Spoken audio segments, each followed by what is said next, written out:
मागच्या काही महिन्यात अनेक नवीन गुंतवणूकदारांनी म्युच्युअल फंड्समध्ये गुंतवणूक चालू केली आहे। त्याचबरोबर अनेक गुंतवणूकदार डीमॅट अकाउंट उघडून शेअर मार्केटमध्ये नशीब आजमावत आहेत। पण सगळ्यात महत्त्वाचा प्रश्न म्हणजे अचानक एवढ्या मोठ्या संख्येने गुंतवणूकदार म्युच्युअल फंड्स आणि शेअर मार्केटमध्ये एंट्री का करतायत? यामागे सर्वात महत्त्वाचं कारण आहे पास्ट परफॉर्मन्स। मागच्या 6 किंवा 12 महिन्यात जर शेअर मार्केटची कामगिरी चांगली असेल तर नवीन गुंतवणूकदार शेअर मार्केटकडे आकर्षित होतात। त्याचबरोबर जे जुने गुंतवणूकदार आहेत त्यांना पूर्वी केलेल्या गुंतवणुकीवर चांगला रिटर्न मिळत असतो, त्यामुळे त्यांच्या कॉन्फिडन्समध्ये देखील वाढ होते। कधी कधी या कॉन्फिडन्सचं रूपांतर ओव्हर कॉन्फिडन्समध्ये होतं। असे प्रकार इतिहासात अनेकदा झालेत। त्यामुळे मार्केटमध्ये बबल तयार होऊ नये यासाठी सेबी आणि एम्फी सारख्या संस्था आणि म्युच्युअल फंड कंपन्या आणि डिस्ट्रीब्युटर प्रयत्न करतात। अनेक वर्षानंतर भारतात इक्विटी कल्चर तयार झालंय।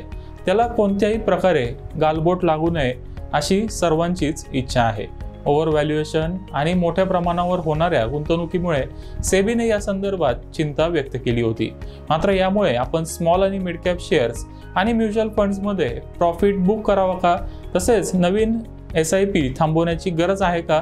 काही नवीन गुंतवणुकीची संधी आहे असे अनेक प्रश्न गुंतवणूकदारांच्या मनात आहेत। चला तर मग या प्रश्नांचे उत्तरं जाणून घेऊया।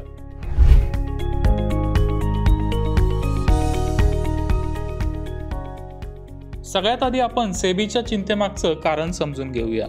Association of mutual funds in India म्हणजेच एम्फीच्या आकडेवारीनुसार जानेवारीच्या अखेरीस स्मॉल कॅप फंडच्या AUMचा आकडा 2,48,000 कोटी रुपयांच्या विक्रमी पातळीवर पोहोचला होता।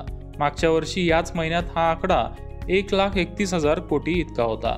म्हणजेच केवळ एका वर्षात स्मॉल कॅप फंड्सच्या AUM मध्ये तब्बल 89% वाढ झाली आहे। दुसऱ्या बाजूला मिड कॅप फंडच्या AUMचा आकडा 1.83 लाख कोटीवरून वाढून 2.90 लाख कोटी इतका झालाय। म्हणजेच यामध्येही 58% वाढ झाली आहे। सॅमको म्युच्युअल फंडच्या रिसर्चनुसार म्युच्युअल फंडचा AUMचा आकडा म्हणजेच 2.48 लाख कोटी हा आकडा आता लार्ज कॅप फंडच्या AUMच्या जवळपास 83% पर्यंत आलाय। सध्या लार्ज कॅप फंडच्या AUMचा आकडा 2.99 लाख कोटी इतका आहे। ऑगस्ट 2021 मध्ये हा रेशिओ केवळ 44% होता। लार्ज कॅपच्या तुलनेत स्मॉल आणि मिड कॅप शेअर्समध्ये एवढी मोठी तेजी आल्यामुळे या सेगमेंटमध्ये बबल तयार होतोय हे म्हणणं चुकीचं ठरणार नाही। म्हणूनच सेबीच्या चेअरमन माधवीपुरी बुच यांनी या संदर्भात चिंता व्यक्त केली। त्यानंतर अनेक म्युच्युअल फंड्सनी स्मॉल कॅप फंडमध्ये एकरकमी गुंतवणूक न घेण्याचा निर्णय घेतला। तसेच SIPच्या माध्यमातून होणाऱ्या गुंतवणुकीला प्रति महिना साधारण 2 लाख रुपयाची मर्यादा घालण्यात आली। अशा प्रकारे विविध उपाययोजना केल्यामुळे स्मॉल कॅप शेअर्समधील तेजीला तात्पुरता ब्रेक लागलाय। मागच्या 3 महिन्यात मनी 9 मराठीने या ओव्हर व्हॅल्युएशन बद्दल प्रेक्षकांना अनेक वेळेला सावध केलं आहे।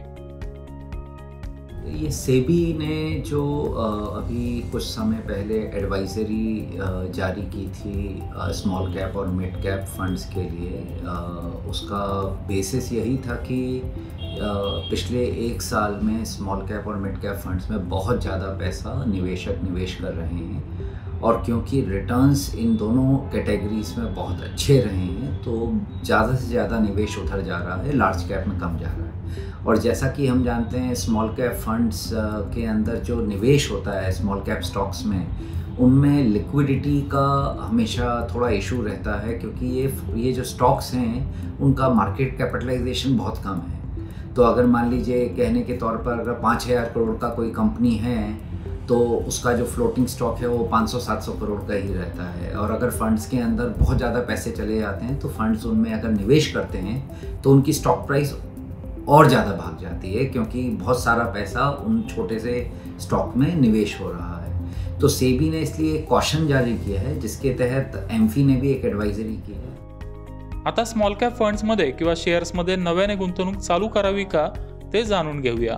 1 डिसेंबर 2022ला आम्ही मनी 9 मराठीवर स्मॉल कॅप शेअर्समध्ये मोठी तेजी येणार असं भाकीत केलं होतं। त्यानंतर केवळ 1 वर्षातच स्मॉल कॅप इंडेक्स जवळपास 80% वाढला। त्याच व्हिडिओमध्ये आम्ही हे देखील सांगितलं होतं की निफ्टी स्मॉल कॅप इंडेक्स 2027 पर्यंत 25,000च्या वर जाऊ शकतो।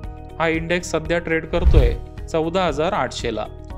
म्हणजे सध्याच्या किमतीपासून या इंडेक्समध्ये आणखी 70 ते 80% तेजी येऊ शकते.